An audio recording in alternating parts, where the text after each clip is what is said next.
Hoy, por la gracia de Dios, eh, empezamos otra nueva edición del 10º capítulo de la unicidad, columna vertebral de las Sagradas Escrituras.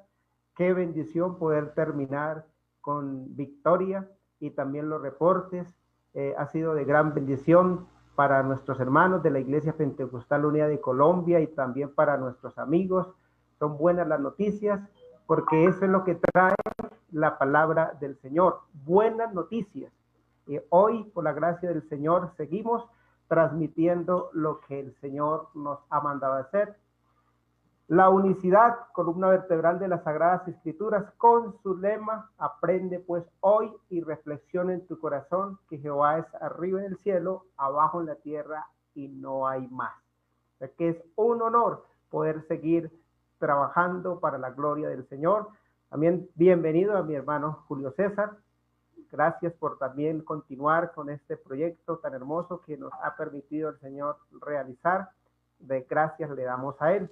Así que vamos a hacer una oración para que el Señor sea respaldando este capítulo, y todo lo que hacemos, lo hacemos en el nombre del Señor para que Él se glorifique y que podamos alcanzar la salvación con la revelación de su palabra. Señor Jesús, maravilloso Dios, te damos gracias, maravilloso Rey, por la oportunidad que tú nos das, Señor, de trabajar una vez más para tu gloria, Señor. Te doy gracias por este 10º capítulo, Señor, que tú nos permites, de la unicidad, columna vertebral de las Sagradas Escrituras, Señor, dejando testimonio, Señor, y también crecimiento espiritual para tu pueblo. Te doy gracias por mi hermano Julio César. Te doy gracias también, Señor, por todos los amigos y pastores que se conectan, que estudian, Señor, y que ha sido de bendición para sus vidas. Señor, usa a mi hermano Julio en esta noche, en el nombre del Señor Jesús. Amén. Gloria al Señor. Bueno, ya llevamos 9 capítulos transmitidos, hoy el 10º. Ya recordando el primero, la definición de la unicidad. Dios es uno, hablar de sí mismo. Dios es uno al hablar con los hombres, los plurales en la Biblia, las palabras Elohim y Ejad. El misterio de Dios. Dios se hizo nuestro pariente redentor. Jesús, el varón de la diestra de Dios. Y el nombre revelado, que fue el capítulo anterior.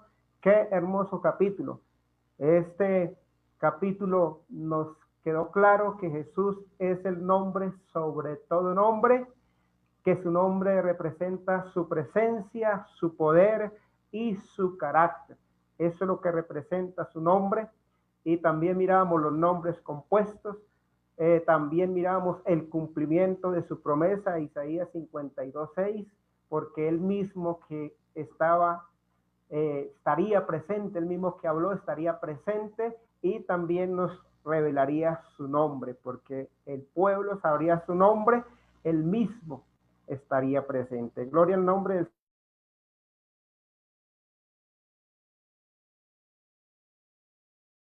Juan 17:26, que él oró porque usted y yo hoy tengamos la revelación de su nombre, la revelación de su nombre. Y hoy eso es lo que seguimos predicando. Gloria al nombre del Señor. Por lo cual, Hechos 4:11 y 12, dice que este Jesús es la piedra reprobada por vosotros los edificadores, y ha venido a ser cabeza del ángulo, y en ningún otro hay salvación, porque no hay otro nombre dado a los hombres en que podamos ser salvos. Por eso se quedó muy bien explicado, y gloria a Dios, porque eso se ha venido trabajando, y esta es la voluntad de Dios para que su evangelio siga extendiendo. Así que en esta noche es tener en esta noche la compañía de nuestro hermano Julio César. Damos la bienvenida, nos saluda y también continúa con el capítulo 10. Hoy es las distinciones bíblicas entre el Padre y el Hijo. Así que qué bendición poder en esta noche disfrutar de este hermoso capítulo. Sigue mi hermano Julio en el nombre del Señor. Muchas gracias, hermano Richard. Dios le bendiga. Un gran placer estar nuevamente con usted ya en el 10º capítulo de este curso de la unicidad de Dios. Ha venido pasando el tiempo, han venido pasando los capítulos y gracias a Dios hemos venido creciendo en el conocimiento de la palabra del Señor. Esperamos que este curso de unicidad de Dios lo aprovechen los hermanos, lo aprovechen los amigos, lo compartan, lo pongan ustedes en conocimiento de otros. Nuestro propósito con nuestro hermano Richard fue desde el principio dejar un material de calidad para que sea de grande bendición para los hermanos. Usted lo puede compartir, lo puede transmitir, lo puede pasar a otros, porque nuestro objetivo es que la gente pueda comprender esta maravillosa verdad de la unicidad de Dios, porque la unicidad de Dios es verdaderamente la columna vertebral de las Sagradas Escrituras, como bien lo ha titulado el hermano Richard.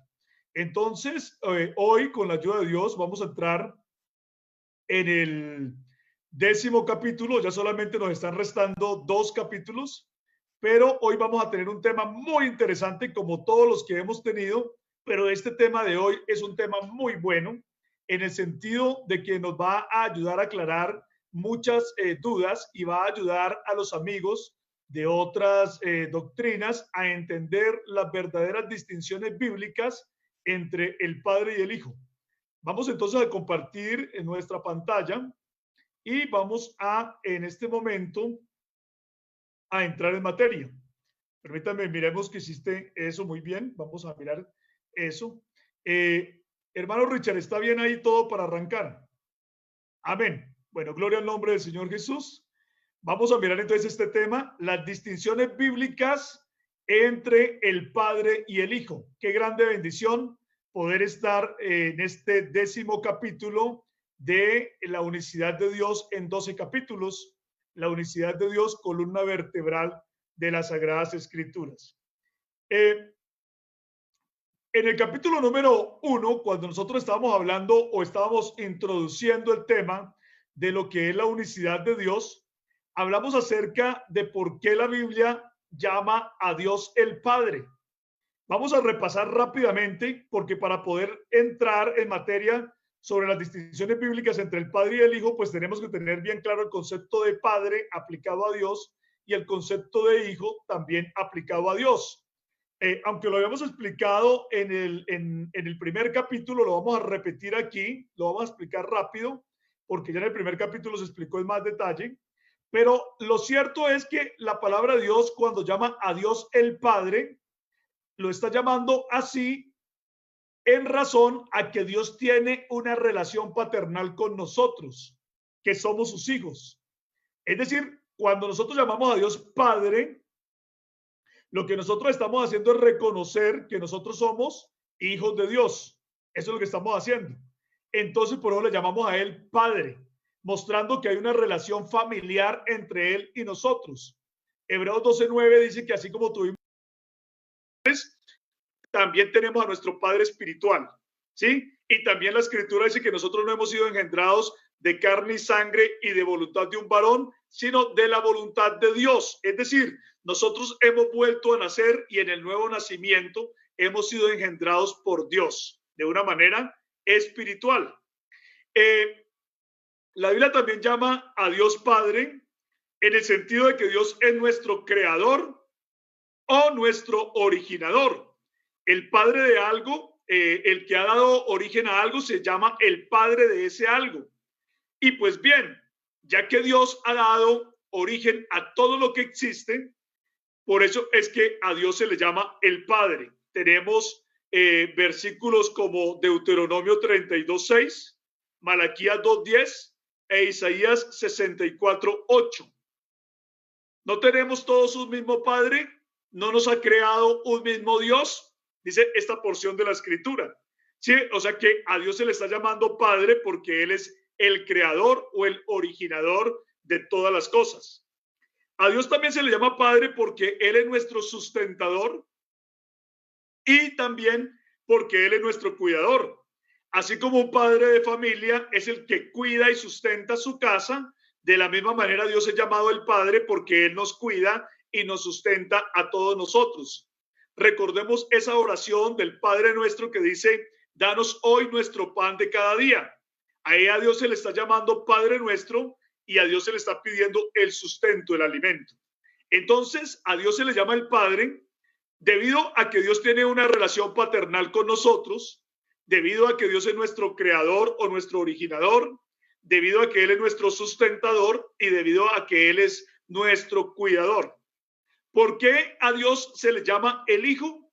Pues se le llama el Hijo, como lo hemos venido insistiendo a lo largo de todas estas enseñanzas de la unicidad de Dios en 12 capítulos. Se le llama el Hijo porque Dios se manifestó en carne como un hombre perfecto, que es el postrer Adán. Dios también se hizo nuestro pariente redentor, como lo expusimos ampliamente en el capítulo número 7 de este curso de la unicidad de Dios en 12 capítulos. Y también a Dios se le llama el Hijo porque Él es nuestro hermano primogénito o el primogénito entre muchos hermanos que también son hijos de Dios. La Escritura dice que así como los hijos, es decir, y se está refiriendo al pueblo de Israel, en ese caso, así como los hijos de Israel, la gente del pueblo de Israel, participaron de carne y sangre, Dios también participó de lo mismo. Es decir, Dios se convirtió en un hijo. Dios se hizo como un hombre. Fíjense ustedes en esto. A Dios se le llama el Padre porque Él tiene una relación paternal con nosotros, que somos criaturas de Él, que somos hijos de Él. Por lo tanto, cuando a Dios se le está llamando el Hijo, estamos diciendo que Dios mismo se manifestó en carne como un hombre, como un varón perfecto, como un ser humano verdadero. Entonces, para usted profundizar sobre este tema, tenemos el capítulo número 7 que usted puede profundizar, pero por ahora lo que estamos es recordando que a Dios se le llama hijo siempre en el sentido de que Dios se manifestó en carne como el varón perfecto, como el siervo, como el hombre perfecto, el pariente redentor, como Emmanuel, Dios mismo con nosotros en la forma de un hombre, Dios mismo viviendo, pensando y sintiendo como un hombre. Entonces, por esa razón, a Dios le llamamos el Hijo. La Biblia nos dice en Levítico 25:25 acerca del pariente redentor y nos muestra cómo la salvación se logró a través de un pariente cercano, un pariente nuestro, un hombre que estuviera libre del pecado. Y entonces Dios proveyó ese hombre que estuviera libre del pecado, lo proveyó a través de él mismo manifestarse en carne y venir a salvarnos. Cuando nosotros estamos hablando acerca de Dios como hijo, Dios como hombre, hay gente que nos dice que Dios no puede haber sido ni un hombre en ninguna manera, que porque eso implicaría que Dios tiene una genealogía. Es decir, que Dios tiene como una descendencia o él proviene de una descendencia. Pero lo que nosotros estamos diciendo no es que Dios como Dios tenga una genealogía, porque Dios es eterno. Dios no tiene ni principio ni fin. Dios como Dios no tiene ni padre, ni abuelo, ni abuela, ni madre, ni abuela, ni tíos, ni hermanos, porque Dios como Dios es único. Dios como Dios es el único ser divino. Él no tiene genealogía en esa condición de Dios. Pero Dios como Emmanuel, Dios como un hombre entre nosotros, sí tiene una genealogía, porque para hacerse un hombre, Él se identificó biológicamente con toda la raza humana. Fíjense que Romanos 9:5 dice, de ellos, o sea, del pueblo de Israel, son los patriarcas. Y de ellos, según la carne, según la naturaleza humana, nació Cristo, quien es Dios sobre todas las cosas, alabado por siempre. Amén, nos dice la Escritura. O sea que, según la naturaleza humana, Cristo desciende de los patriarcas, pero de acuerdo a su deidad, Él no desciende de nadie, porque Él es Dios sobre todas las cosas. Entonces, estamos haciendo aquí un recorderis de lo que hemos hablado en los anteriores capítulos, pero vamos a hacer aquí una exposición gráfica, una exposición visual para podernos ir introduciendo en el tema que vamos a tratar en esta hora. La palabra de Dios nos enseña que Dios no está sujeto, no está limitado al tiempo ni al espacio. Dios es antes del tiempo y Dios es antes del espacio. Por lo tanto, Dios no puede estar ni limitado por el tiempo ni limitado por el espacio, porque Él habita la eternidad, nos dice la Escritura. Si Dios habita la eternidad, Él no puede dejar de ser Dios. Él no puede dejar de ser el Dios eterno jamás. Él no puede nunca perder sus atributos divinos. Él nunca puede dejar de ser Dios. Algo que está bien claro es que Dios nunca puede dejar de ser Dios. La Escritura dice, antes de mí no fue formado Dios, ni lo será después de mí. No conocerás pues a otro Dios, ni a otro Salvador, sino a mí, dice la Escritura. Lo cual está mostrando que Dios no puede nunca dejar de ser Dios. Además, la Escritura dice que Dios es inmutable, que Dios nunca cambia. Pero la palabra de Dios nos enseña que para salvarnos, Dios se metió en el tiempo y en el espacio. ¿Sí ven? Para salvarnos, Dios se metió en el tiempo y en el espacio a través de una encarnación, a través de Él mismo tomar la naturaleza humana, un modo de existencia humano y venir a existir como hombre. Pero eso no implicó, el hecho de que Él haya venido a existir como un hombre, no implicó que Él haya dejado de existir como Dios. Porque vuelvo e insisto, Dios como Dios no puede dejar de existir, porque es Dios eterno. Pero la encarnación, la existencia de Dios como un hombre, sí tuvo un principio. ¿Y cuándo tuvo un principio? A través de la encarnación, cuando un niño fue engendrado en la Virgen María, cuando un niño nació de María. Entonces, ¿qué es lo que estamos diciendo? Para que quede claro y podamos introducirnos en esto de las diferencias entre el Padre y el Hijo, las distinciones bíblicas. Lo que estamos diciendo es que antes de la encarnación, la gente conoció a Dios existiendo en ese nombre revelado llamado Yahvé, existiendo en un modo divino de existencia, existiendo con una mente y con una conciencia divina y funcionando exclusivamente como Dios. Y después de la encarnación, la gente también continuó conociendo a Dios como alguien que existe en un modo divino de existencia, que tiene una mente y una conciencia divinas y que funciona exclusivamente como Dios, porque Dios no cambia, ¿cierto? O sea que antes de la encarnación y después de la encarnación encontramos a Dios existiendo en su modo divino de existencia, teniendo su mente y su conciencia divina y funcionando exclusivamente como Dios. Pero además, simultáneamente, también vemos después de la encarnación que Dios existe en un modo humano de existencia que ha sido conocido como el Hijo o Emanuel, donde Dios existe en un modo humano de existencia con una mente y una conciencia humana y funcionando exclusivamente como un hombre. Entonces hay gente que nos dice, esto es imposible. Porque miren, ustedes o nosotros, dicen ellos, los seres humanos solamente existimos de una manera. ¿Cómo es posible que ustedes nos digan o nos estén diciendo que hay un sujeto que puede existir de dos formas diferentes? Pero es que a estas personas que nos hacen esa interpelación se les ha olvidado que Dios es ilimitado, que Dios es todopoderoso, que Dios tiene todo el poder, que Dios sí lo puede hacer mientras nosotros no podemos hacerlo. ¿Cuál es el problema de las personas que no aceptan esta verdad que la Escritura está enseñando? El problema que ellos tienen es que cuando ellos piensan en Dios, no piensan en Dios como la Biblia lo enseña, en un Dios ilimitado, sino que ellos siempre están pensando en diosesitos limitados, porque las ideas de Dios que ellos tienen han sido importadas, ¿sí? Han sido traídas de contrabando desde la mitología. Es decir, ellos no pueden ver a un Dios ilimitado, sino que ellos siempre están viendo diosesitos limitados y creen entonces que al Dios de la Biblia también se le tiene que creer o entender de esa manera. pero nosotros estamos insistiendo siempre que nosotros estamos predicando al Dios infinito, ilimitado, omnipresente, al Dios que vive por fuera del tiempo y del espacio. Y si Él vive por fuera del tiempo y del espacio, Él no puede dejar de ser el Dios ilimitado.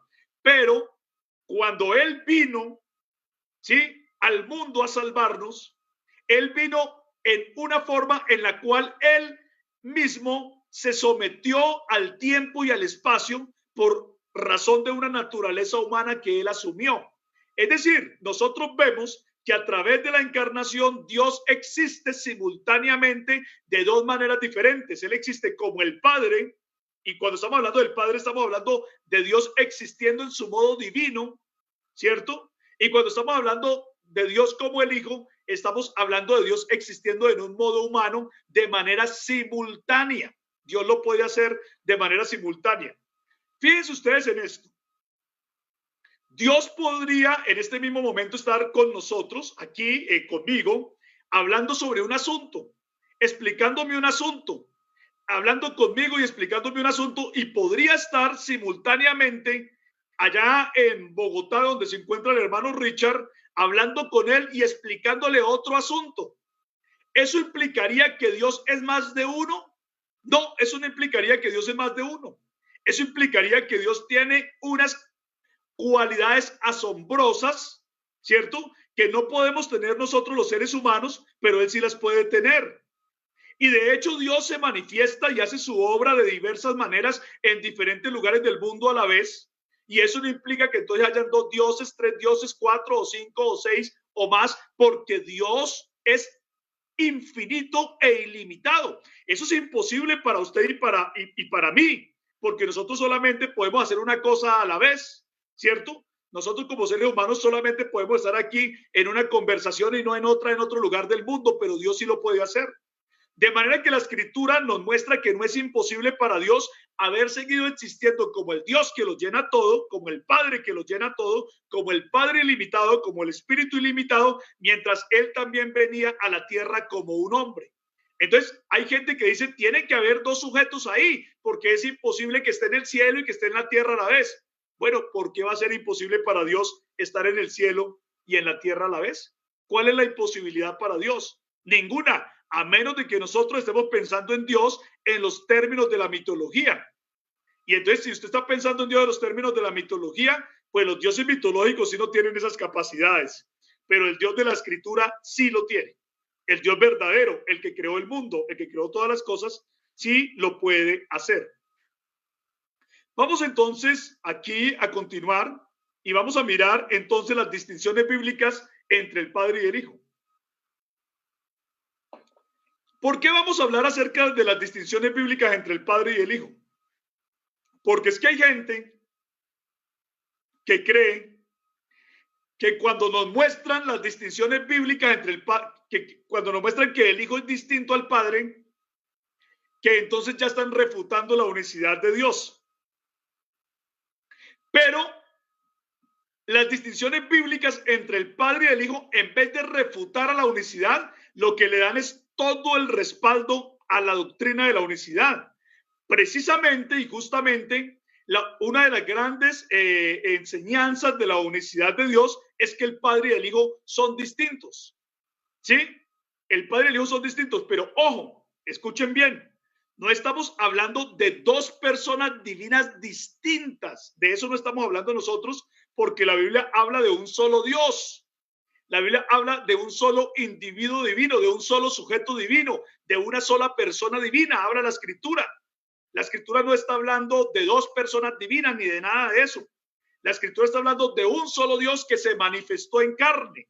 Y por lo tanto, la existencia de Dios como el Padre ilimitada tiene que ser distinta a la existencia de Dios como hombre en una condición limitada por la naturaleza humana que Él asumió, ¿cierto? Y entonces por eso las distinciones bíblicas entre el Padre y el Hijo son claves para entender o explicar la unicidad de Dios. Hay gente que nos dice, vea, aquí se está diciendo que Jesús, que el Hijo es diferente al Padre. Sí, es diferente en cuanto a la existencia, pero no es diferente en cuanto al individuo. porque el individuo que es el Padre es el mismo individuo que es el Hijo, solo que el Padre es Dios existiendo de manera ilimitada, como el Dios eterno, como el Dios todopoderoso, mientras que el Hijo es Dios mismo existiendo como un hombre, tomando la condición de un hombre, tomando la condición de nuestro pariente redentor. Entonces, la Biblia dice que el Hijo salió del Padre. Miren esa distinción. El Hijo salió del Padre. Eso nos dice la Escritura. ¿Dónde lo dice? Juan 8:42 dice, Jesús entonces les dijo, si vuestro Padre fuese Dios, ciertamente me amaríais, porque yo de Dios he salido y he venido, pues no he venido de mí mismo, sino que Él me envió. Entonces estamos viendo aquí claramente que la Biblia dice que el Hijo salió del Padre. De acuerdo con la verdad de la unicidad, nosotros confesamos que el Hijo salió de Dios, ¿cierto? ¿De quién más salió el Hijo? Si el Hijo es el propósito eterno de Dios para la salvación de los hombres. O sea, el Hijo estaba en la mente de Dios. El Hijo salió del plan, del propósito de Dios para beneficiar al hombre. O sea que es verdad que la Escritura, cuando la Escritura dice, yo de Dios he salido. Juan capítulo número 16, versículos del 27 al 28 dice, Jesucristo dice, pues el Padre mismo os ama, porque vosotros me habéis amado y habéis creído que yo salí de Dios. ¿Sí? Dice, salí del Padre y he venido al mundo. Otra vez dejo el mundo y voy al Padre. Hay otras muchas porciones de la Biblia que nos enseñan también que el Hijo salió del Padre, que el Hijo salió de Dios. Por ejemplo, Juan 7:29, Juan 13:3, Juan 16:27 al 28 y Juan 16:30. Es decir, esto de que el Hijo salió del Padre es una verdad bíblica que justamente está en toda la sintonía con la unicidad de Dios, por cuanto cuando se dio la encarnación, entonces se produjo el Hijo y el Hijo salió del Padre.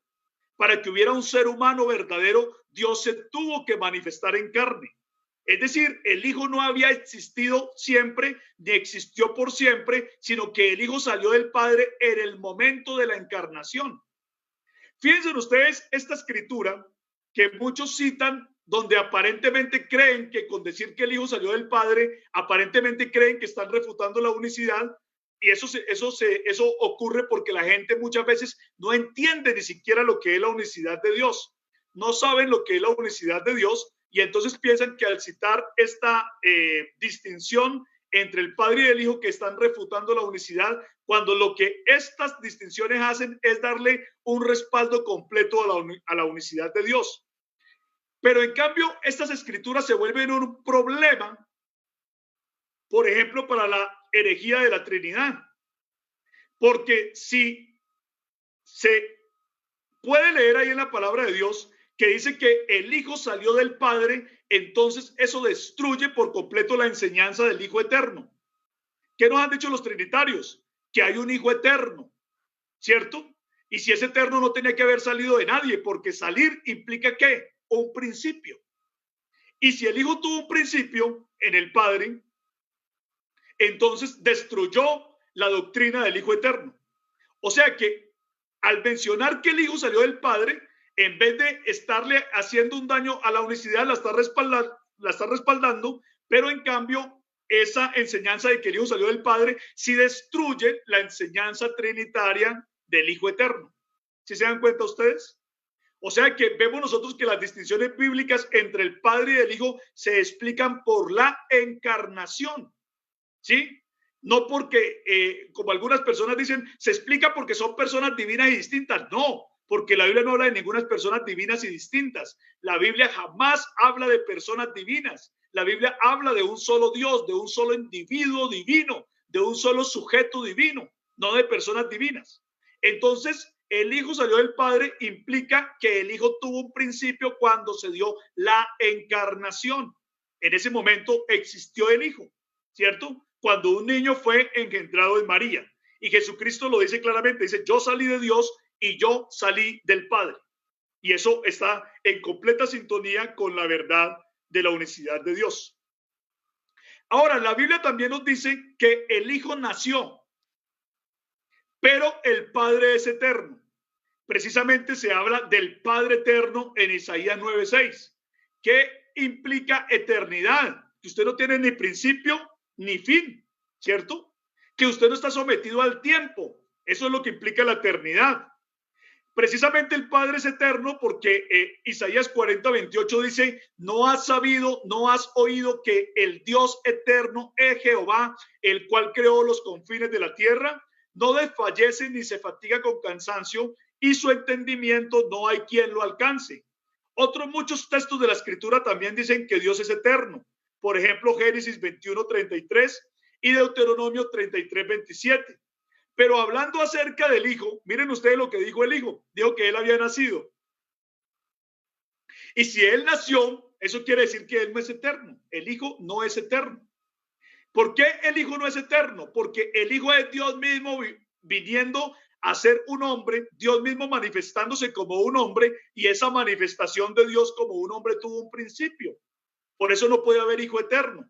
El Dios que se manifestó como Hijo sí es el Dios eterno, pero el Hijo no es eterno. ¿Sí se dan cuenta ustedes la diferencia? Vea lo que dice el Hijo. Juan 18:37. Le dijo entonces Pilato a Jesús: ¿luego eres tú rey? Respondió Jesús: tú dices que yo soy rey. Y entonces Jesús le dice: yo para esto he nacido y para esto he venido al mundo, para dar testimonio de la verdad. Todo aquel que es de la verdad oye mi voz. ¿Sí? Otras muchas escrituras dicen que el Hijo nació. Por ejemplo, Mateo 1:23, Lucas 1:35, Juan 18:37 y Gálatas 4:4. ¿Por qué el Hijo nació? Pues porque el Hijo es Dios mismo manifestado en carne en la forma de un hombre. Y como todos los hombres nacen, entonces cuando Dios se manifestó en carne como un hombre verdadero, pues él también tenía que nacer, ¿cierto? Y entonces, por lo tanto, se habla de que él, fíjense bien en esta pregunta tan interesante. Pilato le dijo: ¿eres tú un rey? Y él le dice: pues precisamente para eso fue que yo nací, para ser rey. ¿Sí se dan cuenta? Para ser rey, para eso fue que nací. ¿Por qué razón? Porque él, como el postrer Adán, iba a volver a tomar el reinado del mundo para los hombres, ¿cierto? Como lo vimos cuando estudiamos el capítulo de que Jesús es el varón de la diestra de Dios, ¿cierto? Eso también lo invitamos para que usted lo repase. Entonces Jesucristo dice: precisamente para eso nací, para ser el rey. Sí, nací para dar testimonio de la verdad. Todo aquel que crea a la verdad oye mi voz. Entonces, fíjense ustedes que esta distinción de que el Hijo nació pero el Padre es eterno es un respaldo completo a la verdad de la unicidad de Dios.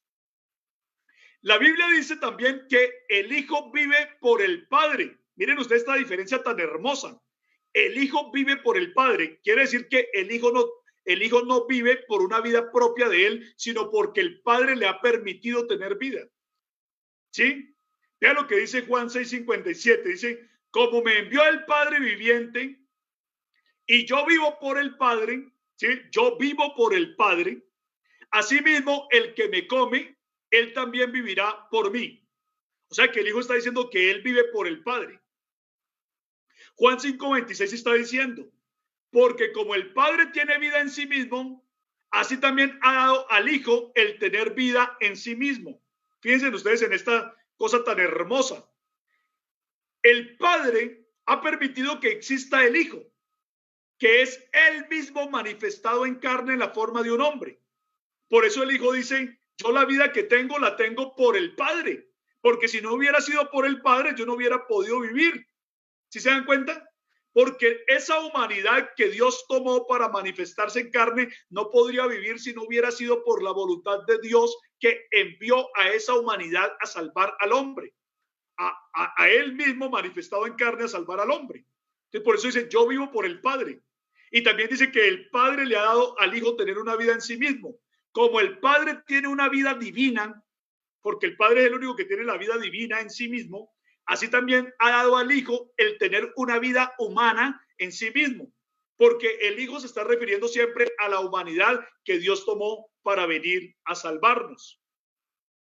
Esto de que el Hijo vive por el Padre y de que el Hijo ha tenido una vida porque el Padre le permitió tener una vida en sí mismo, esta verdad respalda, como hemos visto, completamente a la unicidad de Dios, pero a la vez destruye la herejía del Hijo eterno. Porque si hay un Hijo eterno, ¿cómo es posible que un Hijo eterno tenga que recibir la vida de otro? Pues si recibió la vida de otro, no es eterno y punto. Porque si fuera eterno, no tenía que recibir la vida de nadie, ¿cierto? Entonces, fíjense ustedes que muchos de los textos que los trinitarios frecuentemente utilizan para supuestamente respaldar la Trinidad, lo que hacen es destruir la doctrina de la Trinidad. Y lo que hacen es respaldar la verdad de la unicidad de Dios. Miremos esta otra distinción. La Biblia dice que el Padre envió al Hijo al mundo. ¿Sí? El Padre envió al Hijo al mundo. Ahí hay una gran distinción, ¿cierto? Vean lo que dice Juan 3:16. Porque no envió Dios a su Hijo al mundo para condenar al mundo, sino para que el mundo sea salvo por él. Y Juan 6 del 39 al 40 dice, y esta es la voluntad del Padre, el que me envió, está diciendo Jesús. ¿Sí se dan cuenta? Él dice, el Padre fue el que me envió. Esta es la voluntad del Padre, el que me envió, que de todo lo que me diere no pierda yo nada, sino que lo resucite en el día postrero. Y esta es la voluntad del que me ha enviado, que todo aquel que vea al Hijo y cree en él tenga vida eterna, y yo le resucitaré en el día postrero. Muchas otras porciones de la Escritura dicen que el Padre envió al Hijo. Mateo 10:40, por ejemplo, Marcos 9:37, Lucas 9:48, Lucas 10:16, Juan 3:16 al 17, Juan 4:34, 5:24, 5:30 y 6:38 al 40 son ejemplos que nos están ratificando que el Padre envió al Hijo al mundo. Esto es una clara declaración de la unicidad de Dios. Porque nosotros estamos diciendo claramente que para que apareciera un hombre que era nuestro pariente redentor, el varón perfecto, pues Dios tenía que enviar ese hombre al mundo, ¿cierto?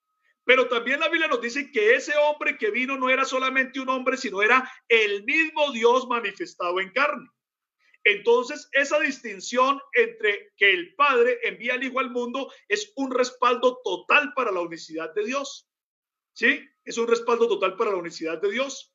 Cuando la gente no entiende esta verdad de que Dios mismo mandó, ¿cierto?, a su manifestación en carne al mundo, porque fue por la voluntad de Dios, fue por la voluntad del Padre, ¿cierto?, que vino un hombre que es el varón perfecto, que es Dios mismo manifestado en carne. Cuando la gente no entiende eso, dice que había un Dios enviando a otro Dios, que había una persona divina enviando a otra persona divina, que había una persona divina que es como un mandadero de otro. Y la palabra de Dios no está hablando nunca de eso. La palabra de Dios nunca está hablando de un Dios que es mandadero de otro Dios más grande, ni nada de esas cosas. La Biblia no está hablando de eso.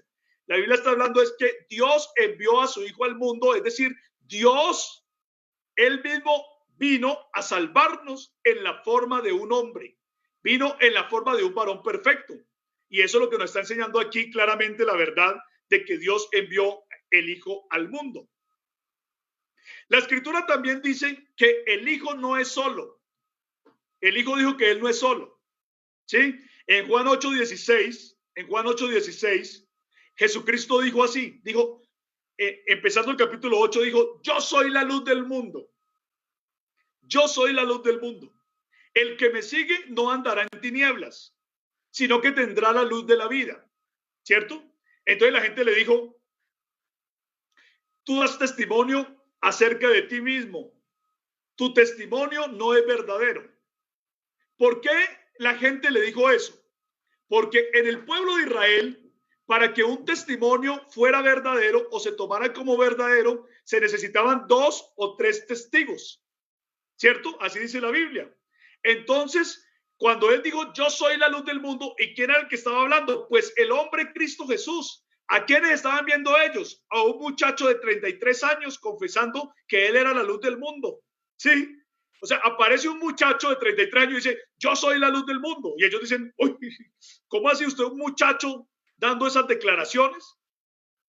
Tu testimonio no es válido porque tú das testimonio de ti mismo. Y entonces Jesús dice, pues mi testimonio sí es verdadero.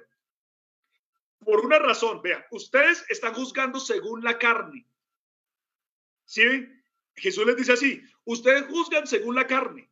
O sea, ustedes juzgan según lo que están viendo delante de sus ojos. ¿Y qué era lo que veían delante de los ojos de ellos? A un muchacho de 33 años, ¿cierto? Entonces, según la carne, ese muchacho de 33 años, si yo lo juzgaba según la carne, a mí no me parece que él sea la luz del mundo, porque la luz del mundo es Dios, ¿cierto? Pero el Señor Jesucristo dice, mire, aunque yo estoy hablando esta verdad, mi testimonio es verdadero. Mi testimonio es verdad, yo soy la luz del mundo.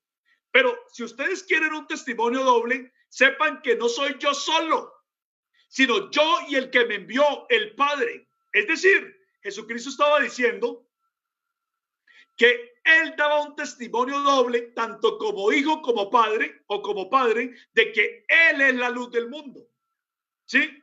De que él es la luz del mundo, de que ese hombre que estaba ahí hablando con ellos es verdaderamente la luz del mundo porque Dios se manifestó en carne como un hombre. Entonces, ya sea como hombre, como hijo, o ya sea como Dios el Padre, él es verdad que él es la luz del mundo. Pero fíjense en algo, en el versículo 19 dice que ellos le dijeron, entonces, ¿dónde está tu padre?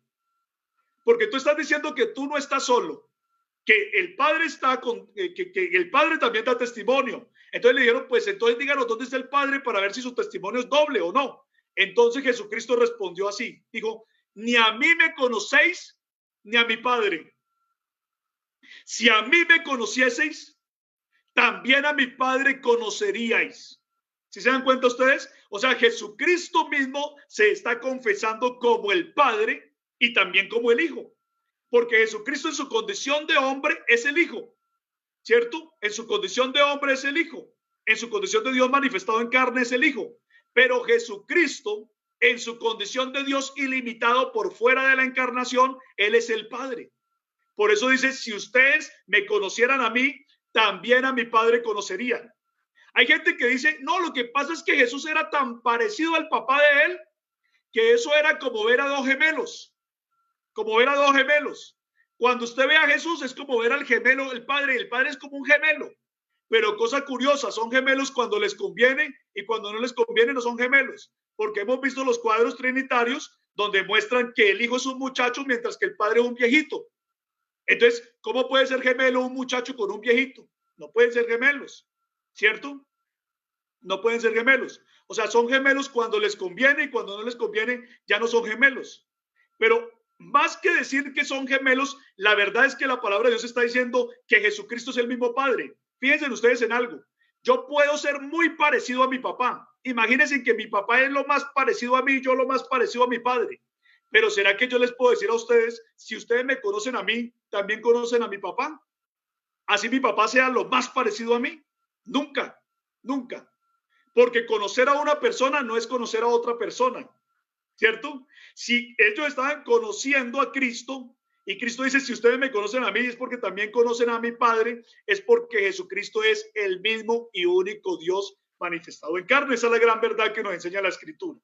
Entonces, hemos visto aquí que cuando Jesús dice, no soy yo solo, Él está diciendo que Él no está, que Dios no está solamente manifestado en carne como un hombre, sino que además Dios también existe por fuera de la encarnación de una manera ilimitada. Pero hay personas que no entienden esta verdad porque no quieren creer el misterio de la piedad y entonces creen que cuando dice que Él dijo, no soy yo solo, que está diciendo, no, yo soy Dios son tres personas divinas y distintas. Y la Escritura no está diciendo eso. El hecho de que Jesús haya dicho que Él no es solo, no está diciendo, es que yo soy una persona divina dentro de dos o tres personas divinas más. No, Él no está diciendo eso. Él lo que está diciendo cuando está diciendo que Él no es Él solo, es que no es Él solo como carne, como hombre, sino que además tienen que verlo como el Dios todopoderoso. Eso es lo que nos está diciendo la Escritura. Y esa es la distinción bíblica que nosotros tenemos que entender entre el Padre y el Hijo para poder comprender estas Escrituras, porque la Biblia se interpreta con la Biblia. no introduciéndole ideas extrañas, por ejemplo, el credo de Atanasio, que utilizan los trinitarios para hablar acerca de 3 personas, de las cuales la Biblia no habla por ninguna parte. La Escritura dice también que el Padre es mayor que el Hijo. Eso dice la Biblia. Claramente lo dice. En Juan 14:28 dice: habéis oído que yo os he dicho, voy y vengo a vosotros. Si me amarais, os habríais regocijado, porque he dicho que voy al Padre, porque el Padre mayor es que yo. O sea, el Padre es mayor que el Hijo. Ahí está claro, ¿cierto? El Padre es más grande, es más poderoso, el Padre mayor es que el Hijo, ¿cierto? Y Juan 13:16 dice: de cierto os digo, el siervo no es mayor que su señor, ni el enviado es mayor que el que lo envió. O sea que el enviado tiene que ser menor que el que lo envió. Así está diciendo la Escritura. Ahora, ¿qué significa eso de que el Padre es mayor que el Hijo? Pues es muy fácil cuando se mira esa verdad a la luz de la unicidad de Dios, ¿sí? Dios, como el Padre, es el Dios ilimitado, que no está sujeto ni al tiempo ni al espacio, que es el Espíritu omnipresente, que es el Espíritu eterno, que es el Espíritu todopoderoso, que es el Espíritu que todo lo sabe, el Espíritu omnisciente que todo lo sabe, ¿cierto? Es el Dios infinito e ilimitado. Por lo tanto, Dios en su condición de Padre tiene que ser mayor a Dios en su condición de Hijo, porque Dios en su condición de Hijo, Él tomó la naturaleza de los hombres y por lo tanto estuvo limitado por la naturaleza humana que Él asumió, ¿cierto? Por eso es que el Padre dice, el Hijo dice que Él no sabe todas las cosas, pero que el Padre sí sabe todas las cosas. Porque Dios en su condición de hombre, Dios en su condición de pariente redentor, Dios en su condición de siervo, Dios en su condición de hombre, Dios en su condición de Emmanuel, no puede saber todas las cosas porque Él es un hombre en esa condición. Pero Dios, por fuera de la encarnación, como el Padre, como el Espíritu ilimitado, lo sabe todo. Y nunca puede dejar de saberlo todo, porque eso es un atributo propio de Dios. Entonces, fíjense ustedes cómo se enseña ahí la verdad de la unicidad de Dios. Pero fíjense ustedes también cómo esta distinción sepulta a la doctrina de la Trinidad. Porque la doctrina de la Trinidad nos ha dicho que hay 3 personas que son coiguales. Coiguales, nos dice la doctrina de la Trinidad, ¿cierto? Que no hay ninguno mayor ni ninguno menor porque son coiguales. Pero resulta que aquí la Escritura está diciendo que el Padre es mayor que el Hijo. O sea que esta verdad declarada en la Escritura destruye por completo, ¿sí?, a la herejía de la Trinidad. Y es un respaldo precioso para la verdad de la unicidad de Dios, porque es verdad que el Padre tiene que ser mayor que el Hijo, porque es mayor Dios en su condición o existencia ilimitada como el Espíritu eterno, a Dios en su existencia como hombre, ¿cierto? Limitada por la naturaleza humana que Él asumió. Dice también la Escritura que el Hijo dijo que el Padre era su Dios. ¿Dónde lo vemos? En Juan 20:17. Jesús le dijo: no me toques, porque aún no he subido a mi Padre. Mas ve a mis hermanos y diles: subo a mi Padre y a vuestro Padre, a mi Dios y a vuestro Dios. O sea que el Hijo está diciendo que el Padre es su Dios. Fíjense ustedes cómo se entiende esta verdad a la luz de la unicidad. Cuando Jesucristo está diciendo que Él va a ascender, a los cielos ya como un hombre resucitado, porque en ese momento acababa de resucitar y está hablando con María Magdalena, Él le dice: ve a mis hermanos. Fíjense ustedes bien en esto. Dice: ve a mis hermanos. Y si Cristo Jesús en su condición de hombre es hijo de Dios, entonces los hermanos, ¿qué son? También son hijos de Dios, ¿cierto? O sea que los otros seres humanos a los cuales Él se estaba refiriendo también son hijos de Dios. Esto ratifica que cuando Jesucristo habla de su Padre, está hablando ¿en qué? En su condición de hombre. En su condición de hombre es cuando Jesucristo está hablando de su Dios. Es normal que Jesucristo en su condición de hombre hable de tener un Dios y Padre, porque todos nosotros también en nuestra condición de hombres, de hijos de Dios, también tenemos a Dios como Padre de nosotros. Entonces Jesucristo, que vino a darnos ejemplo en todo para que sigamos sus pisadas, que vino como el varón perfecto, él se identifica como alguien que tiene a Dios por Padre. Por lo tanto, nosotros que somos los hermanos de Cristo, ¿cierto? Porque él es nuestro hermano mayor, nuestro hermano primogénito, pues nosotros también tenemos a Dios por Padre. Por lo tanto, es apenas normal que en su condición de hombre Jesús hubiera dicho que él tiene a Dios por Padre, que tiene un Dios y que tiene un Padre. También hay otras escrituras que están diciendo lo mismo. Mateo 27:46, Marcos 15:34, Juan 20:17 y Apocalipsis 3:12 están diciendo que Jesús, que el Hijo, ¿sí? El Hijo tiene a un Dios y tiene a un Padre. Tal como nosotros también lo tenemos. Ya lo hemos explicado a la luz de la unicidad de Dios. Pero este texto destruye también a la herejía de la Trinidad. Pónganle cuidado ustedes. Los muchos textos que muchas veces los trinitarios nos presentan lo que hacen es destruir a la doctrina de la Trinidad, porque si estamos diciendo que el Hijo es una persona divina, un Dios Hijo, y tiene a otro Dios por encima de él, entonces el Hijo, ¿qué sería? Un Dios chiquito. Un Dios chiquito teniendo a un Dios más grande como Dios de él. Un Dios teniendo a otro Dios por Dios. Eso es politeísmo. Eso es una herejía. Eso es una enseñanza antibíblica. ¿Se dan cuenta ustedes cómo estas distinciones bíblicas entre el Padre y el Hijo bien entendidas, lo único que hacen es tener bendición y respaldan la verdad de la encarnación, pero destruyen cualquier doctrina contraria a esta verdad y la ponen en aprietos, por ejemplo, a la doctrina de la Trinidad? Vamos a mirar otras porciones de la Escritura que siguen hablando de distinciones entre el Padre y el Hijo. La Biblia dice que el Hijo le oró al Padre. Le oró al Padre, ¿cierto? Leamos la Escritura. Lucas capítulo número 6, versículo 12 dice, en aquellos días él fue al monte a orar. Y pasó la noche orando ¿a quién? Orando a Dios, ¿cierto? Pasó la noche orando a Dios. Hebreos 5:7 dice, y Cristo en los días de su carne, ofreciendo ruegos y súplicas con gran clamor y lágrimas al que le podía librar de la muerte, fue oído a causa de su temor reverente. ¿Sí? La pregunta es la siguiente. Cuando ocurre una oración, ¿qué tiene que haber para que ocurra una oración? Para que pueda haber una oración. Tiene que haber un hombre que ora y Dios que recibe la oración, ¿cierto? Para que haya una oración, ¿qué tiene que haber? El hombre que ora y el Dios que recibe la oración. Ahora, si Jesús está orando, entonces es completamente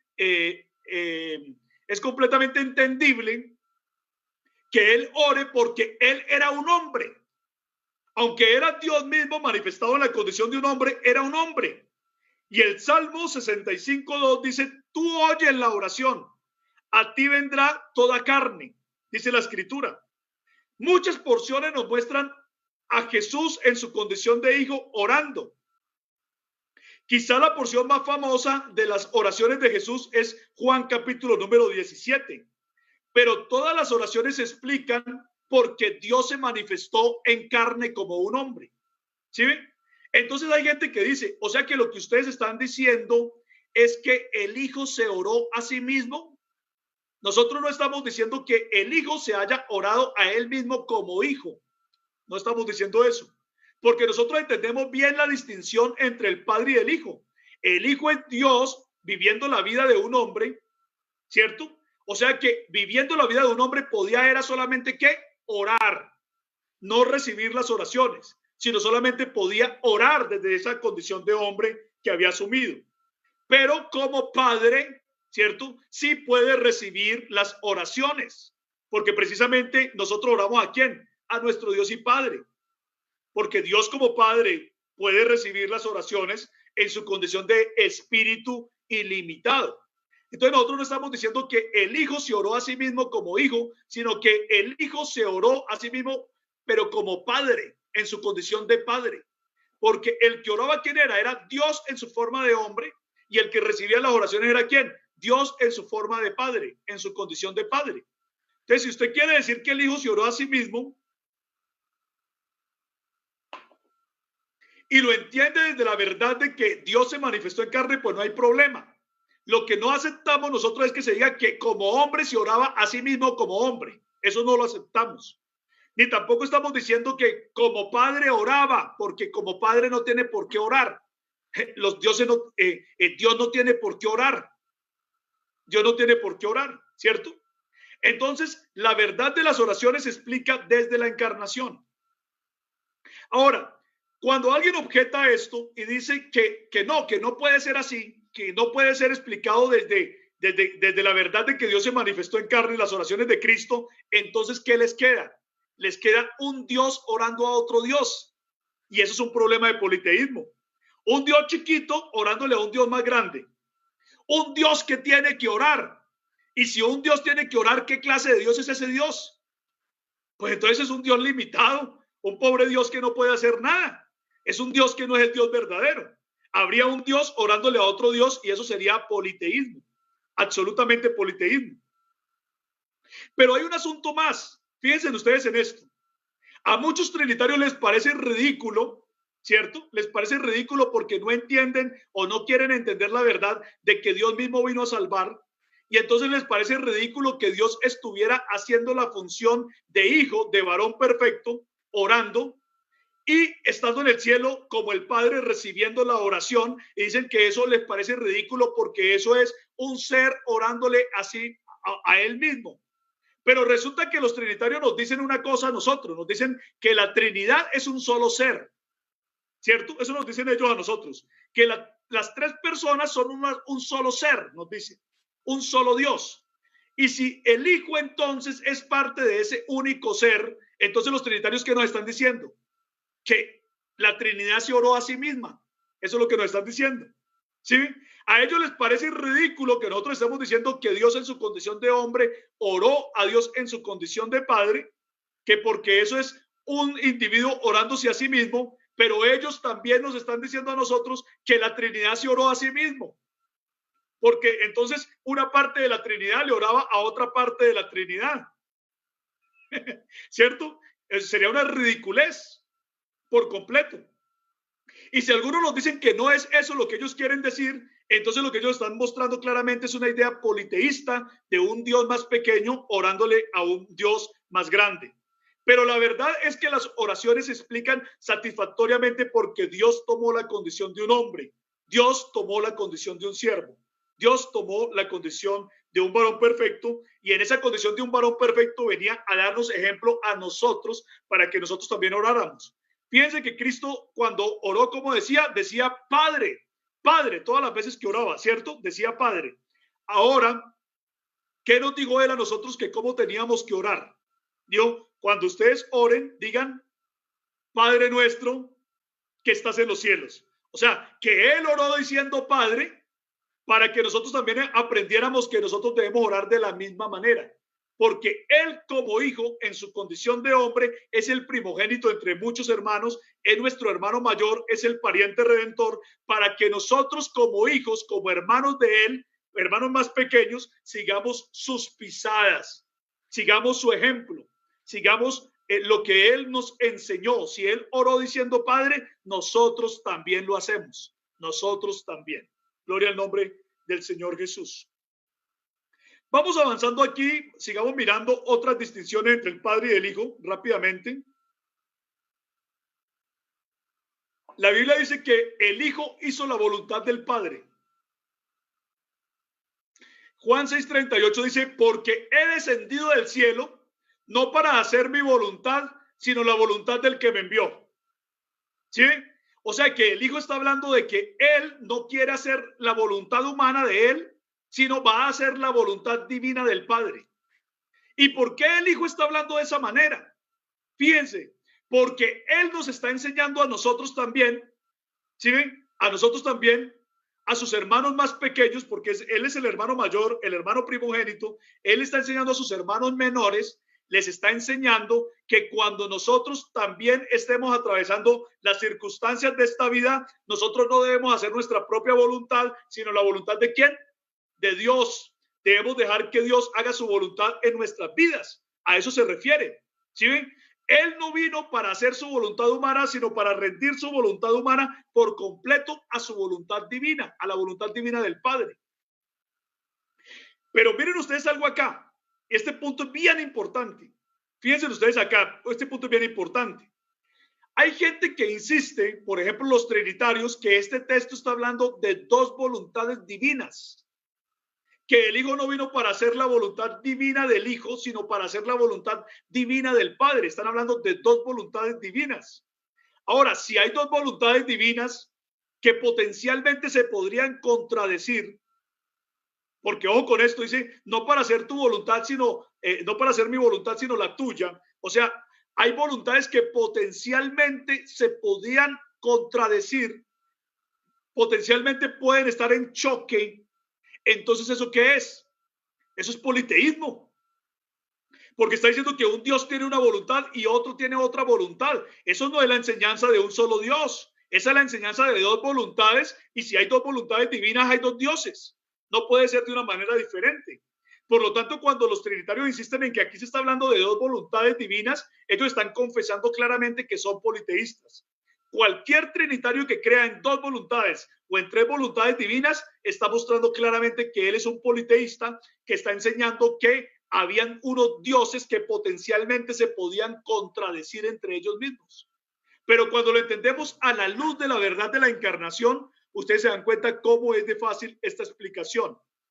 El Hijo hizo las obras del Padre.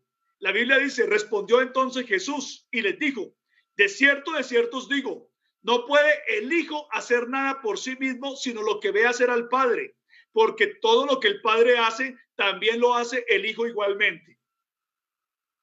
Entonces, aquí está mostrando la Escritura que el hombre Cristo Jesús siempre hizo las obras del Padre, así como siempre hizo la voluntad del Padre.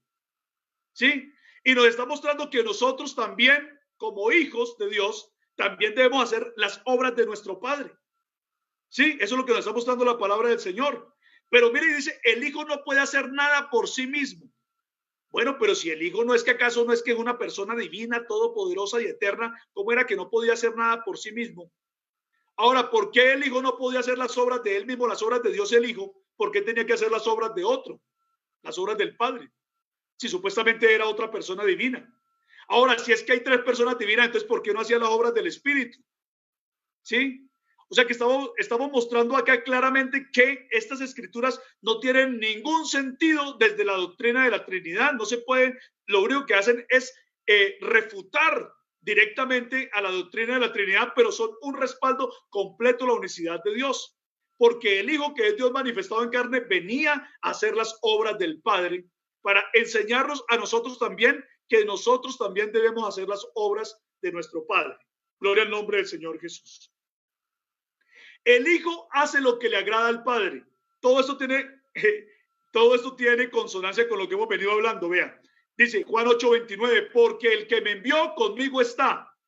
No me ha dejado solo el Padre, porque yo siempre hago lo que le agrada. ¿Sí? O sea que el Hijo nos está mostrando que cuando nosotros como hijos hacemos lo que le agrada al Padre, el Padre está con nosotros y no se va de nosotros.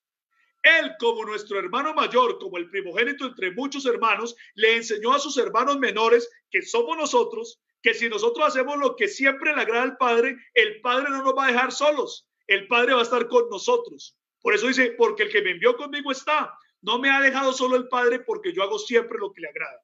Si usted siempre hace lo que le agrada a Dios, el Padre va a estar con usted, ¿cierto? Porque eso es lo que nos está mostrando esta porción de la Escritura desde la luz de la verdad de la encarnación, ¿cierto? Aquí no hay que meterle ninguna doctrina extraña de eso de las personas divinas, eternas y ninguna de esas cosas que no convienen. La Biblia dice que el Hijo murió, pero también enseña que el Padre no puede morir. Sí, el Padre no puede morir. ¿Por qué el Padre no puede morir? Porque el Padre es el Dios eterno, que no está sometido ni al tiempo ni al espacio, que es el Espíritu omnipresente que lo llena todo. ¿Cómo el Espíritu omnipresente que lo llena todo va a poder morir? No puede.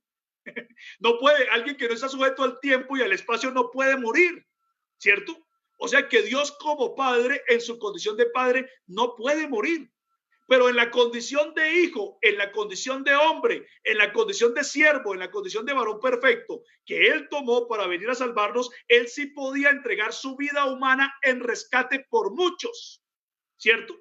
Y miren lo que dice Romanos 5:10, porque si siendo enemigos fuimos reconciliados con Dios por la muerte de su hijo, mucho más estando reconciliados seremos salvos por su vida. Otras muchas porciones de la escritura dicen que el hijo murió. Marcos 8:31, Lucas 23:46, Romanos 5:10, ¿sí? Nos dicen que el hijo murió. Y otras porciones de la escritura nos dicen que el Padre es el Dios eterno. Génesis 21:33, Deuteronomio 33:27, Isaías 40:28, por ejemplo. Entonces, lo que estamos viendo nosotros aquí en esta porción de la escritura claramente es que Dios podía morir en su condición de hombre, en su condición de siervo. Pero fíjense ustedes, si se asume como la doctrina de la Trinidad lo enseña, pues esto sería también un problema, una bofetada para la Trinidad.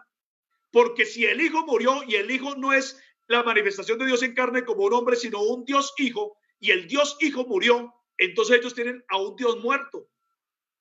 Se les murió el Dios de ellos, o por lo menos la segunda persona se les murió. Pero como ellos dicen que hay una cosa que se llama la pericoresis, o que las tres personas están tan unidas íntimamente la una con la otra, ¿cierto? Lo que llaman la pericoresis intratrinitaria, que las tres personas están tan unidas la una con la otra, pues, y que lo que le pasa a una persona le pasa a las otras dos. Entonces, si el Dios Hijo murió, si el Dios Hijo murió el Dios Hijo de ellos murió, entonces se murió toda la Trinidad. O sea que eso sería un problema terrible para la Trinidad. Miren ustedes, la muerte del Hijo es un problema para la Trinidad, porque ellos no hablan del Hijo de la Biblia, sino de un tal Dios Hijo.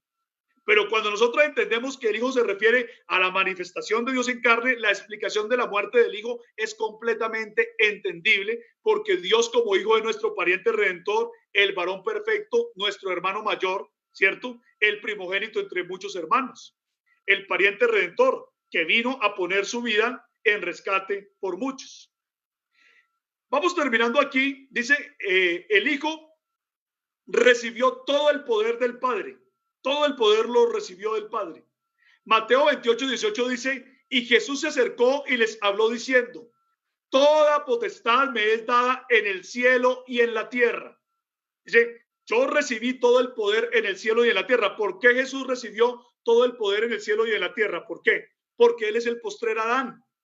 Porque así como el primer Adán había recibido toda potestad sobre toda la creación y la perdió, ahora Jesús como el postrer Adán recibe toda potestad sobre la creación otra vez, y por eso dice, toda potestad me es dada en el cielo y en la tierra. Filipenses 2:9 dice, por lo cual Dios también lo exaltó hasta lo sumo y le dio un nombre que es sobre todo nombre.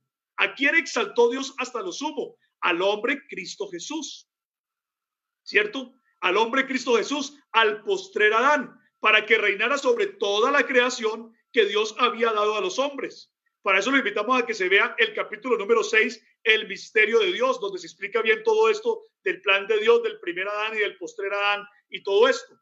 Pero la potestad que recibió él la recibe como el postrer Adán, como el varón de la diestra de Dios que va a reinar sobre toda la creación. Fíjense ustedes en esto.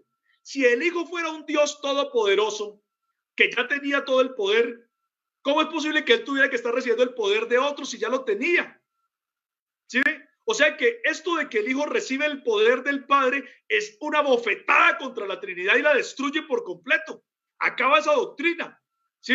Pero cuando uno lo entiende a la luz de la encarnación, a la luz de la verdad de que Dios fue manifestado en carne, entendemos que cuando él está diciendo toda potestad me es dada, está hablando de que él la recibió como el postrer Adán, como el varón perfecto que venía a recuperar para el hombre el reino perdido que perdió en el Edén por causa del pecado. Ahora se recuperaba ese poder para el hombre por causa del Hijo, por causa de nuestro Señor y Salvador Jesucristo. Hay otras cosas que podríamos aquí seguir. Tenía una presentación un poco más larga, pero creo que aquí está bien. Lo que quería cerrar y lo voy a mostrar de una manera muy rápida porque ya no tengo el tiempo para explicarlo en más detalle. Es que la escritura nos muestra también porciones donde dice claramente que Jesús es el Padre. ¿Sí? ¿Por qué? ¿Por qué razón? Porque lo vimos en el capítulo anterior, que Jesús es el nombre del Padre, que el Hijo recibió como herencia. O sea que decir que Jesús es el Padre, es decir, que Jesús es Dios mismo que existe por fuera de la encarnación en su condición ilimitada, que no está sometida al tiempo ni al espacio, pero que también en su condición limitada como un hombre, como el Hijo, también recibió el mismo nombre de Jesús, por cuanto el nombre de Jesús es el nombre sobre todo nombre y es el nombre que sintetiza o en el cual convergen todos los nombres que Dios reveló, por cuanto el nombre de Jesús es la revelación máxima del nombre de Dios. Entonces hay gente que es muy buena para mirar que la Biblia habla de Jesús como el Hijo, pero son muy malos para darse cuenta que la Biblia también habla de Jesús como el Padre. Voy a citar aquí rápidamente, no puedo detenerme ya en detalle, pero voy a leer rápidamente algunas de estas cosas. Jesús, por ejemplo, dijo que Él es el buen pastor, hablando como hijo, y dijo que el buen pastor da su vida por las ovejas. Pero en el Salmo 23, el buen pastor es Yahvé, es Jehová. Y en Ezequiel 34:11, Yahvé mismo dijo que Él mismo iba a venir por sus ovejas. Jesucristo dijo que nadie podía arrebatar las ovejas de su mano, pero a continuación dijo que nadie podía arrebatar las ovejas de la mano del Padre. Y para que la gente no se confundiera pensando que habían dos manos o que una era la mano del Padre y la otra era la mano del Hijo, Él dijo, hablando de las ovejas, dijo, yo las tengo en mi mano y nadie las puede arrebatar de mi mano. Luego dijo, el Padre las tiene en su mano y nadie las puede arrebatar de la mano del Padre. Y dijo, yo y el Padre, uno somos. ¿Sí? Para mostrar que él es el único que tiene las ovejas en su mano. O sea que Él se confesó como el Padre. Porque hay gente que dice que Jesús nunca dijo que Él era el Padre. Jesús sí dijo que Él era el Padre, ahí lo vemos. Ya analizamos este texto de Juan 8, donde Jesús dijo, yo soy la luz del mundo. El que me sigue no andará en tinieblas, sino que tendrá la luz de la vida. Él les dijo, ustedes no entienden porque ustedes juzgan según la carne, yo no juzgo a nadie. Y cuando le preguntaron que de dónde estaba su padre, él dijo, ni a mí me conocéis ni a mi padre. Si a mí me conocieseis, también a mi padre conoceríais. O sea, Jesús está identificando claramente como Dios el Padre manifestado en carne.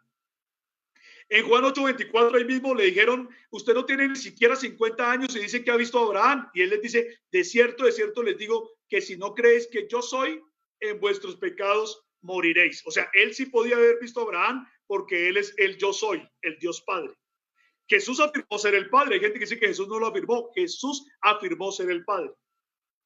Jesús afirmó ser el Dios el Padre, por ejemplo, en Juan 14:6-18, donde le preguntaron, Jesús dijo, yo soy el camino, la verdad y la vida. Nadie viene al Padre sino por mí. Si me conocieseis, también a mi Padre conoceríais, y desde ahora le conocéis y le habéis visto. Felipe le dijo, Señor, muéstranos el Padre y nos basta. Jesús le dijo, tanto tiempo hace que estoy con vosotros y no me has conocido, Felipe. El que me ha visto a mí, ha visto al Padre. ¿Cómo pues dices tú, muéstranos al Padre? Y en el versículo 13 dice, y todo lo que pidieres al Padre en mi nombre yo lo haré para que el Padre sea glorificado en el Hijo. Todo lo que usted le pida al Padre lo haré yo. ¿Por qué? Porque Él es el Padre también, ¿cierto? No solamente es el Hijo, sino que también es el Padre. Y en el versículo 18 dijo, no os dejaré huérfanos, vendré a vosotros. O sea que Él se declara como el Padre, porque el único que puede dejar huérfano es el Padre. Bueno, vamos a mirar aquí también. Dice la escritura que Dios dijo, Yahvé dijo, yo Yahvé, este es mi nombre y a otro no daré mi gloria. Pero Jesucristo dijo en Juan 5:23, para que todos honren al Hijo como honran al Padre. O sea, el Padre está diciendo que a otro no le iba a dar la gloria, pero el Hijo dice que lo tienen que honrar a Él como honran al Padre. Y luego dice en Hebreos 1:6, adórenle todos los ángeles de Dios. O sea que Él está mostrando que si Él recibe la adoración como el Padre es porque Él es el Padre mismo manifestado en carne. Jesucristo también declaró que Él es el Padre. Mateo 10:25 dijo, si al padre de familia llamaron Belzebú, ¿cuánto más a los de su casa? Si al padre de familia llamaron Belzebú, él se está identificando como ¿qué? Como el Padre, ¿sí?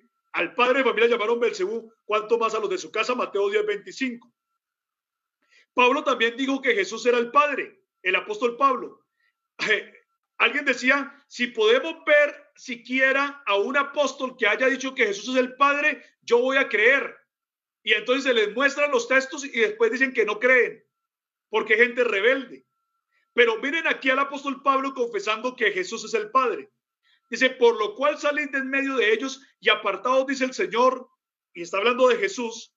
Dice, y no toquéis lo inmundo, y yo os recibiré y seré para vosotros por Padre, y vosotros me seréis hijos e hijas, dice el Señor Todopoderoso. O sea, Pablo dijo que el único Señor es Jesucristo, pero aquí dice que el Señor dijo, yo seré para vosotros por Padre, y vosotros me seréis hijos e hijas. Es decir, aquí Pablo está confesando al Señor Jesús como el Padre. También el apóstol Pablo escribió en 2 de Tesalonicenses 2:16, y el mismo Señor Jesucristo, Señor nuestro y Dios nuestro Padre, el cual nos amó.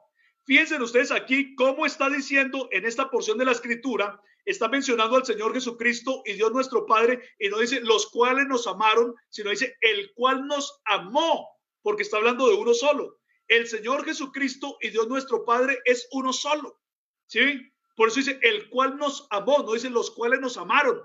Por eso dice el mismo Señor Jesucristo y Dios nuestro Padre. O sea, Pablo está diciendo ahí en 2 de Tesalonicenses 2:16 que el Señor Jesucristo es nuestro Dios y Padre. En 1 de Tesalonicenses capítulo número 1, versículo 1, en la versión de Pablo Besson, dice así: Pablo, Silvano y Timoteo a la iglesia de Tesalonicenses en Dios Padre y Señor Jesucristo. O sea, al Señor Jesucristo lo está llamando Dios Padre. ¿Sí? En 2 de Tesalonicenses 1:1, la versión de Pablo Besson dice así también: Pablo, Silvano y Timoteo a la iglesia de Tesalonicenses en Dios Padre nuestro y Señor Jesucristo. O sea, el apóstol Pablo confesó claramente que nuestro Señor Jesucristo es el Dios Padre. En Apocalipsis, el apóstol Juan también habló de que Jesús es el Padre. Dice que Jesucristo es el alfa y el omega, el principio y el fin. Apocalipsis 22 del 12 al 13. Y este que es el alfa y el omega, el principio y el fin, dice, el que venciere heredará todas las cosas y yo seré su Dios y él será mi hijo. Si yo soy su hijo, entonces él es mi padre, y si él también es Dios, entonces él es Dios mi padre. Hasta aquí entonces hemos llegado a la finalización de esta preciosa enseñanza de las distinciones bíblicas entre el Padre y el Hijo. Hemos visto cómo las distinciones bíblicas entre el Padre y el Hijo se explican satisfactoriamente a la luz de la verdad de la encarnación, pero también hemos visto cómo la Biblia menciona que Jesús no es solamente el Hijo, sino que Jesús es también el Dios Padre. Hay gente muy buena para mostrar que Jesús es el Hijo, pero se hacen los locos con toda la evidencia que también muestra que Él es el Padre. Y toda esta verdad que hemos visto muestra y respalda la verdad de la unicidad de Dios, de que Dios fue manifestado en carne. No se les olvide esto nunca. Las distinciones bíblicas entre el Padre y el Hijo siempre se explican a través de la encarnación. Siempre. Cuando usted empieza a meter esa doctrina extraña de las personas divinas y distintas, entonces nos hemos dado cuenta que antes se vuelve un problema y una contradicción y una incoherencia, porque eso es lo que es la doctrina de la Trinidad, una completa incoherencia, que así como dice una cosa, dice otra. Y finalmente los textos de la Escritura, que supuestamente ellos ponen como respaldo de su doctrina, terminan destruyéndola. Entonces hemos llegado al final de esta enseñanza. Gloria al nombre del Señor Jesús, y ha sido una bendición estar con ustedes.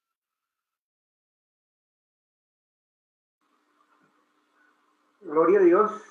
Gracias, mi hermano Julio César, por la exposición de este hermoso tema, que es muy extenso. Este tema no queda ahí, hay mucho que hablar ahí, claro. Gloria al nombre del Señor. La intención, estimado amigo y hermano de la Iglesia Pentecostal y de las otras organizaciones, es que usted tenga un estudio desde el primer capítulo hasta el 10º capítulo y el 11 y el 12. Tenga usted un estudio claro que es la doctrina de la unicidad. Y paso a paso se ha estado explicando. Hoy correspondía a este tema, que es muy extenso y es muy delicado, porque a veces no se alcanza a captar toda la enseñanza, pero qué bueno que en oración así como lo estábamos mirando, como el Señor nos enseñó a orar, que nos revele, que nos dé ahora el entendimiento para comprender las Sagradas Escrituras. Porque a veces hay amigos que yo les he abierto el entendimiento. En una ocasión alguien me dijo: pastor, yo entiendo que Jesús es Dios, yo entiendo que el bautismo es en el nombre del Señor Jesucristo, pero yo llevo 30 años aquí en esta organización, ¿qué hago ahí?